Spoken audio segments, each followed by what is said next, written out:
Hello everyone, welcome to the fifth game of this Clanwar series between eThereal and Harbinger.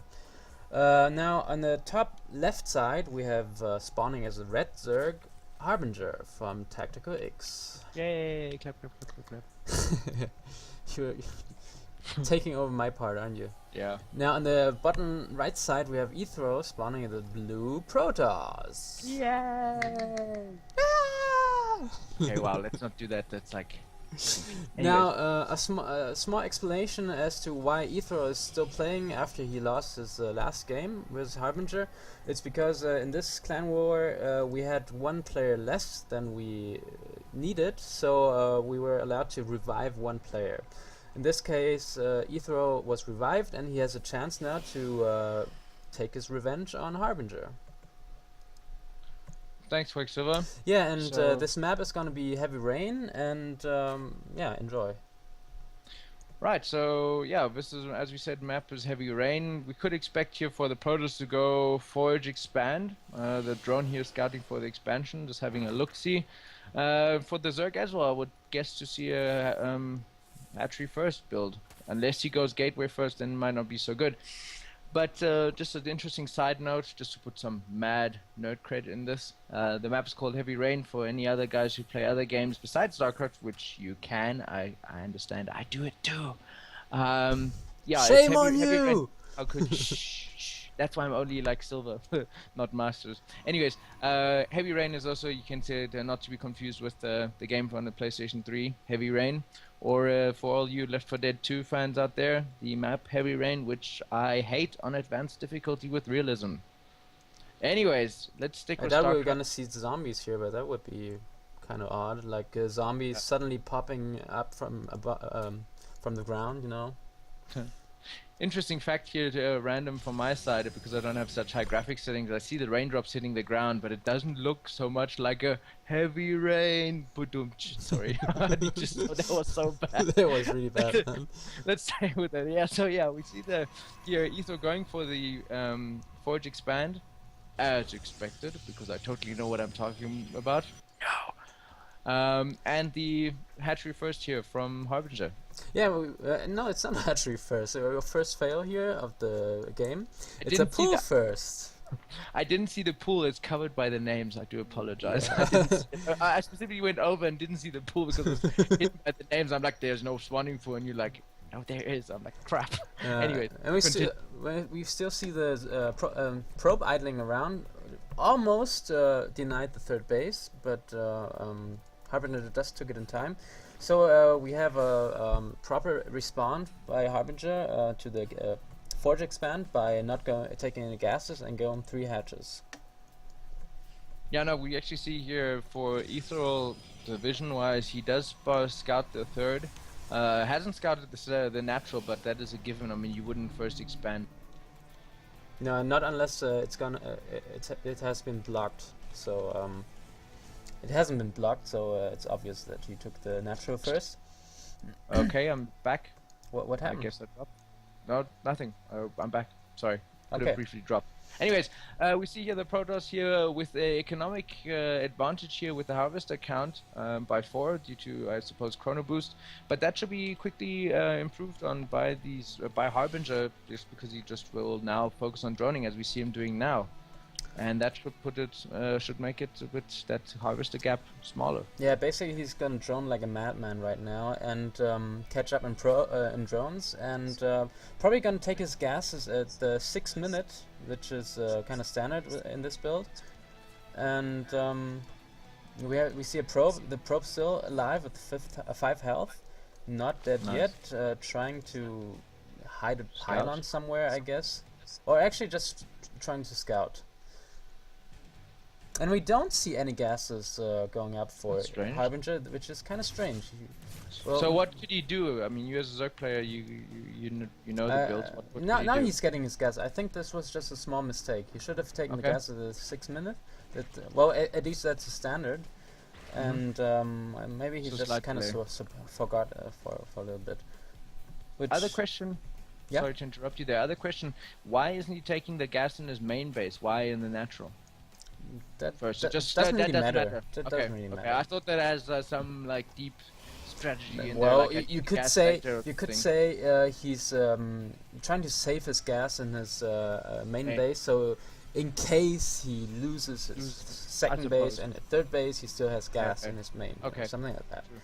True. But that's kind of Not the case. No. Okay, fun. I just thought that has a reasoning because, like I say, I don't play Zerg, or not very often, not seriously. But I just thought it had some reasoning behind it, and that you could confirm that. Well, Anyways, we see. in fact, I think the it's only a practical reason. He's rallying his probe, or at least he was rallying his probe from his main base to his new bases, and probably he just wanted to keep rallying drones down, so he didn't have to micro individually which guys go into gas and which don't. Oh, okay. That could be it. And we see Robo has gone down, and he's building an Immortal and a couple of gateways. This could be an Immortal all-in. Yeah, well, I'm not so sure, but We'll see how it goes. Checking here, warp gate is done. Yes, he is warping in the warp gates, or changing the gateways into warp gates. The mothership core had a quick look in the main base. Those are just gonna die without giving too much information. oh, he saw the Immortal. That's important, I think. Well, maybe like the Zergling did, but maybe Harbinger didn't. I don't know. I didn't see his camera there, but it doesn't matter. See the upgrade-wise, eThereal finished +1 attack, plus armor move getting now, and we've got the ranged attack for Harbinger coming down with 15 roaches, so he is expecting a push. In fact, I think he made the same mistake as I did. He saw the Immortal, saw the sentries, and suspected an Immortal push, which in fact isn't coming because he just had one Immortal. If he were Immortal pushing, he should have had more Immortal at that time he scouted, I think, like 2 or maybe almost 2. But he only has one Immortal, a couple of sentries, so it's going to be a defensive War Prison play. I like his War Prison play from Israel. It's really nice. Oh, with the Immortal actually, so yeah, his army is completely out of position. Ooh, Oh, kill the picking off the queen there, nice. Nice, I like this play from eThereal. Ooh, and with the big warp in.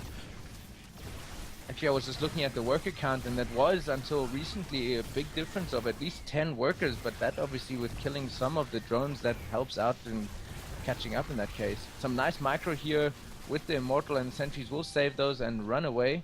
So well done here for... Oh, he's not done yet, and he's going to continue harassing. This is gotta be careful. so annoying for the Zerg player. I can relate to that. Oh, no way, he's going to jump up and down? No, he's going to run home. I thought that would be super annoying if you just go up and down, up and down. Just put him on the top of it, down and he could have done that, Ah. but there was a Spore Crawler, which probably might be why he left. Probably, yeah. The reason, yeah. Upgrade-wise, we see +1 range almost finishing for Zerg, +1 melee 2. Well, not 2, the 2 with 2 O's, you know. As well, yeah. As well. It's And yeah, there's gonna be a Roach Hydra link push against the third On base. both sides. Look at the mini-map. This is pretty good. Pretty awesome surround. Well, if he... But it just, he doesn't, he sends them in one at a time. that's not so good, great. but... Ooh, the Zerglings here running in the main base is natural. You shouldn't have targeted the cannon there. No, the roaches are coming in from both sides. This is very nice. The concave from surround from Harbinger, but the Immortals and the sentries are just enough to fend it off. Plus, the Hydras weren't in the fight. They just came too late to the party. Came too late. Do they have? No, they don't even have the upgrade. I stand correct. Yeah, that's the reason why they came too late. Obviously. They're like snails, you know, off creep. You know that movie, the Flash movie. That's why the reference. I was like, when they're on creep, speed upgrade. For people who don't know, there's a Flash movie, small clip called, I don't know what was it called. I would be lying to you to give you the name. I think it was the Zerg Reporter. Yeah, the Zerg Reporter or StarCraft Reporter. StarCraft Reporter, yeah. Yeah. So go check that out. If not, ask us. We'll maybe put a link somewhere down below if you ask us for it. But that's quite funny. It's also with Dana and also voicing the Broodlings and so on. Just watch it. It's quite fun. If you play StarCraft, you'll enjoy the humor in there. Otherwise, you'll be like, what's going on?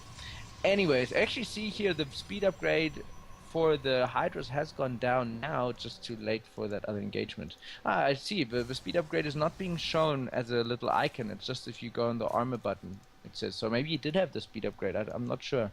I'm not going to ask you to go back now. It's a trivial point at this moment. We see here the thermal lance upgrade going, so we should be seeing some Colossi coming out, which the first one's about to pop. And yeah, fourth base here going down for Harbinger. So this is going to be probably some big battles coming up very soon. Yeah, basically Harbinger messed up his timing, where he did the timing push when Colossus weren't on the field, and he actually did a very good surround, but he messed up with the army control after all, because he went into the fight before everyone was ready, especially the Hydras. So usually I think the amount of troops he had there, Ling, Hydra, Roach, was a very good composition against Immortal, Sentry, Stalker heavy armies like he had. So it's kind of odd that he didn't do any damage. I guess it just came down to armies not being in position. Well, while you were explaining that, we actually saw another Warp Prism drop there. It managed to snap the Queen. He actually came back for it and tickled it with the sentries to death again, but I suppose that is possible if the Queen is near death, then you can tickle it. I guess that's just a huge nuisance. There's three spine crawlers, three spine crawlers going down behind the main mineral line for Harbinger. I guess he's like, screw this crap, I need defense in my main base for drops. And one thing again, not to criticize the Harbinger is a way better player than I am, but again, moving his entire army up all the way back into his main base for this drop play, it makes it really tricky. As we speak, he's actually going for attack at the same time, Zealots and DTs, but which will obviously be spotted. He needs to take out the score. Yeah, he's gonna take out the first, score. Which he will, and now those DTs can just go all ham on these. Yeah, he should have left a couple of Hydras up in the main base, especially because he knew that the War Prism was still alive. But of course, it's easier said than done when you're in the middle of the game. No, absolutely. But that's what I'm saying. I mean, like I say, I don't play much, but obviously as an observer, you can see that, no, you should do this and that. But yeah, no, he's really messing with the economy here of Harbinger. You can see that in the income. He's so focused on running back and forth to take these guys out. He's really battling with that. Unless you don't agree with my statement. Actually, he's transferring some drones to his fourth. It's actually, at the moment, yes. Let's check the army supplies. Is almost dead even by one supply difference. So this should be a big fight coming up now. The army's converging on the right-hand side. But there are only Ling Hydras against Colossus. Yeah, just need to say the word Colossus and Hydras start trembling. But that's why the Corruptors are there. Yeah, but I don't know if it's enough. It's 4 Colossus and a couple of 9 Corruptors. Just not enough. Could lose those Corruptors before they actually do much. They were engaging now, but this is a nice position here for eThereal. Really looking good here. The high ground with the range. This could be game deciding for him. Because he's taken out the sector just a couple of seconds before the army supply was even. Now there's a big supply advantage for eThereal. Roach Hydra, or actually there weren't any roaches inside, so that's one of the reasons why they melted so fast.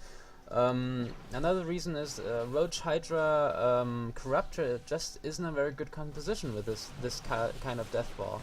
I can still remember the early times of Wings of Liberty where there's a small engagement. Mutas actually. Saw the spy going down earlier. Yeah.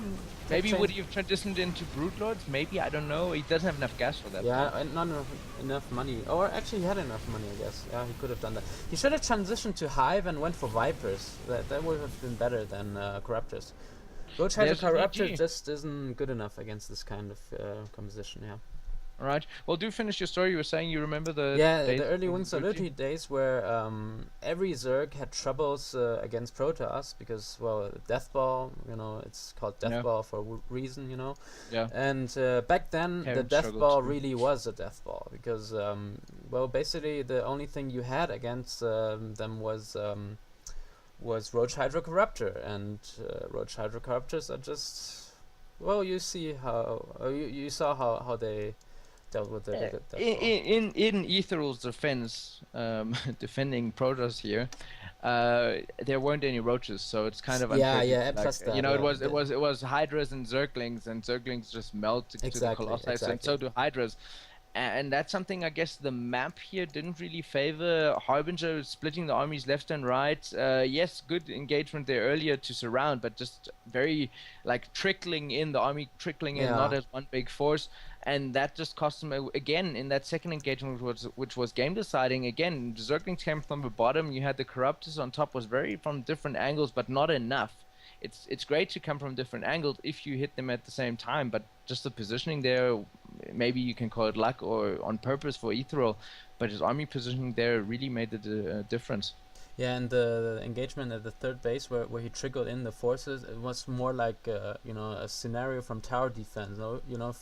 First wave Zerglings, second wave Roaches, third waves Hydras, and yeah. Yeah. That just. I would love to know if those were slow Hydras or fast Hydras. So, You wanna see that? Anyway, no, it's fine. We can skip that. Do that. Okay, let's go to the next game then. So Right. eThereal is back in the game, Back in and it. let's see how well he does in the next few games. Cool. So, guys, let us know what you like, what you would like to see us improve, and hope you enjoyed it. And we'll see you for the next game. Yeah, thanks for watching.